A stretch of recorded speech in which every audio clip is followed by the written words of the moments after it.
Hi, everyone. I'm your host, Patty G. Russo, and this is Let's Talk Pets on Society Bites Radio. Today, we welcome back to the show Marilyn and she's the director of Lost Dogs of Texas. And Marilyn's been with us before, and I wanted her to come on this month specifically because right now it is June when we're taping the show, and June is both Pet Preparedness Month as well as National Microchipping Month, and Marilyn is an expert at both. We want all our pet owners to be ready in the event of a natural disaster, whether it's a hurricane, and it is now hurricane season for us that live, along the Gulf Shore and the Atlantic, and we're just getting ready for this. But there's fires and floods and earthquakes and other kind of storms, and we really want you to be prepared with your pet and know what to do and where to go. And so Marilyn is going to join us and talk with us about how to prepare your pets and yourself so you'll know what to do in the event of emergency. And Marilyn's the director of Lost Dogs of Texas organization, and she also runs an organization called Microchip Hunters that works specifically to reunite pets whose microchips are either dead end or outdated, and people feel it's a dead end. But Marilyn and her group are very successful at finding people, tracking them down, and getting those pets reunited. So welcome to the show, Marilyn. Hi, Patty. It's great to be back. Thanks for that really nice intro. Oh, you're welcome. So, there's a couple of things going on here, and both of them are extremely important. And the microchipping falls into the Pet Preparedness Month. And, you are the expert after Hurricane Katrina hit Texas, that you really have all the tools and the tips and what to do and how people should get ready for this, because they should not wait till the last minute when we hear, oh my gosh, there's a storm, or even a tornado. Those are so unexpected. People should know and be ready. So why don't you tell us what we can do? Well, you're absolutely right that everyone needs to be prepared to some extent. And I suppose the one piece of good fortune living in an area where you're subject to hurricanes is that you do have time. And one of the things I did this week was take my dogs to the vet to get their Bordetella and to make sure all their shots were up to date. Because I think people don't think about that. I have my animals sequenced so they get their shots right in line with hurricane season. In fact, I'm going to probably move it up a month next year for the Bordetella, because Bordetella lasts 6 months, and we kind of had a scare, didn't we? Yeah. With Cristobal. Yeah, I know. I was watching it, heading right at you. I thought, oh my gosh. So you not only need to have your shots on board for your animals, but also have your record packed with the things that you're going to take if you have to evacuate. And the reason you need those shots is that there are many places that will not allow you to board if your animals don't have those vaccines on board for 2 weeks. So it is something you have to do in advance. You can't say, oh, we could have a storm by the weekend, I'll run to the vet, because your animals are not going to be vaccinated in time. And that may cut down on the options about where you can leave your animal, which is always, and by leave, I of course don't mean leave behind, but you may go to another town and be in a hotel and want to board your animals in that town. So that's what I'm talking about. Yeah. And we've already had this June of 2020. We've already had 3 named storms, so that worries me a little bit. I hope things simmer down. Goodness. Let's hope our season's over. Oh gosh, I know it.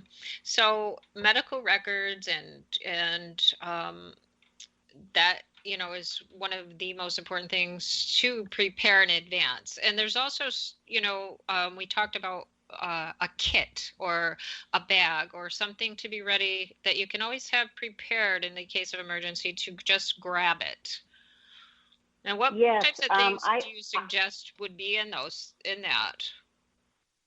Well, I have a closet where I keep all kinds of things that I'm going to take, but as pertains to my dogs and cats, I I have a disposable cardboard litter pan, but you can get any kind of a, cheap litter pan and some litter that you're just going to need when you take with you. And there are a lot of lists online that will tell you. And of course, you'll need things like bedding. But of course, I don't take a lot of these. Don't take huge quantities. For example, if you want to take a bed, maybe just take a towel that can have another use. Sometimes I'll read, well, you need to take 2 weeks worth of food. No, you don't. Yeah. Wherever you're going, people are going to have food for you. So you're putting everything in your car that you want to survive a hurricane. So you're putting in all of the beings, and then you don't want to put in 25 pounds of dog food. So just take a couple days worth of food, take some water, just enough water to give them on the road, some dishes for them, and and leashes, of course, and just try not to be too stressed, because everything on your end of the leash is going to travel down to the dog at the other end of the leash. Yeah, that's true. And one thing, I think sometimes people don't realize, I never had to worry about it when I lived in New York, but now that I live in Florida, I never had a crate for my dog. And I think some people don't have crates because their pets don't use them, but that's one thing that you need to have if you go to a shelter. You have to have a crate. Well, I think you're bringing up one of the most important items that you need. I make sure I have a crate for every single one of our animals. And during the year, sometimes your crates tend to migrate, like you'll loan them to people. You might not get them back again. Obviously, I'm talking to those in the rescue community. Yeah. But make sure your crates are there, they're working right. And this is also the safest way to transport your animals. When you stop at that rest stop on the way where there's hundreds of other cars pulling in and out, and you open the door, you don't want your dog or cat to be able to run out. You want them safely in a crate. And if you're in a fender bender, the animal is much safer in a crate than in any other type of restraint, or even no restraint. Mm-hmm. And of course, you never want to hook them up by the collar.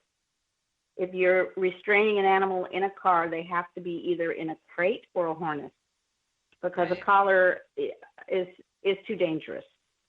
Yeah.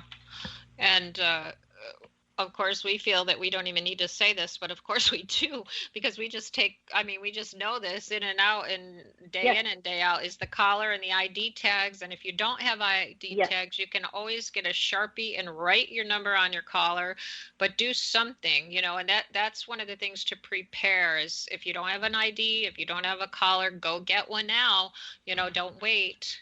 You got to do it. Yes. You need the collar on your dog, but you just don't want to hook them to the seat belt by the collar. That's all I was trying to say. Oh, and yeah. Yes, you can get these tags at any kind of, the grocery store, the pet store. And as for your cat, tearaway collar with a tag with your number, just put it on when you're evacuating. And I'm assuming most of the people listening, they're going to have their animals microchipped. You might want to call the company and double check that your registration information is up to date. Right. Because if your animal does get lost, you have to call the company and let them know. And that's just a good thing to do anyway. Right. I mean, you know that better than anyone, I think, working with the microchip hunters. A lot of people are under the assumption that once a dog or cat has a chip, that's all they need to do, and it's not all they need to do. And we say it over and over and over again, but I guess especially at this time of year, it's very important that you do call your chip company and double check that everything is accurate. I mean, because sometimes there's even a typo in the number. So have them go over everything. And I can't remember if it was you or if it was Kathy, or maybe it was even, I think it was one of the ladies, the lady here at the Humane Society that we do our microchipping with. She had a great idea, and she suggested, as a way to kind of get people to think about it, updating their chips, was to tell them to make sure they have a secondary emergency contact on there, and somebody that's not like their neighbor or somebody that lives nearby in the event of a hurricane or something. If the phones are down or the things aren't working, there is a way that somebody can be contacted, that if you for some reason can't be contacted, your emergency contact can. So they suggested getting somebody outside of your area, a friend or a relative. And I thought that was a good idea. Yeah, that sounds, that's really good sense, because as you said, maybe a whole area, you can't get through to the area code because everybody's calling and the infrastructure's damaged. But if you've got your mother's number there and somebody can call that outside in another area code, she's going to know where you are. So if you have an emergency contact who's going to know where you are, and just as importantly, know what animals are being asked about, that's the kind of person you want to put their phone number on your registration, because it's a two-step process. First, you get the microchip inserted, then you register the microchip with your contact information. Sometimes there's a misunderstanding. The person who owns the animal thinks that the vet is doing it or the rescue is doing it, and vice versa. Mm-hmm. So that's why it's important to check. I mean, the reason we have a microchip hunters is because it seems like about 2/3 of microchips do not have the correct contact information, whether because of a typo or moving. Yeah, that's true. And don't we see them that they get the pet through a rescue, and as you said, they think the rescue is going to do it, and then it is never done. And some rescues, they go out of business or something, or the person retires, and then that's the only contact on your pet's chip, and so you're not going to be able to get your pet back. Well, hopefully you will. I see that. I see that all the time, and I think you do too, because I know you do the microchip hunting as well. And they're just, unfortunately, pet stores are really popular down there, and we see a lot of animals that I'm sure they're well loved, and people have spent a lot of money on them, and the store is not registering your animal. No. So if you have one of those dogs, then that's something you need to check into. And you can, next time you go to PetSmart, they can scan your animal and tell you what the chip is, or you can go to your vet and get the chip number if it's not on your paperwork.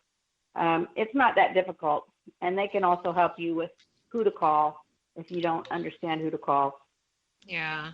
And that's why we talk about this all the time, is because we want to educate people, because there is a lot of misunderstanding about how the whole microchipping thing. It's a microchip mystery, that people don't really understand it. Some think it's a GPS, and it is not a GPS either. It's an important tool that you have for your pet to keep it safe. And one of the things that we always also recommend, especially during the time of being prepared for a storm or whatever, is write down your microchip number and keep it in your wallet if you're a guy, or put it in your phone as your pet's contact. Your pet can have a contact just like anybody else could have a contact, and you could put their microchip number, your vet's phone number, the microchip registration company's phone number. You can have all that information in your cell phone, just as you would any other phone contact, and everything will be there. And in case of emergency, you'll be ready.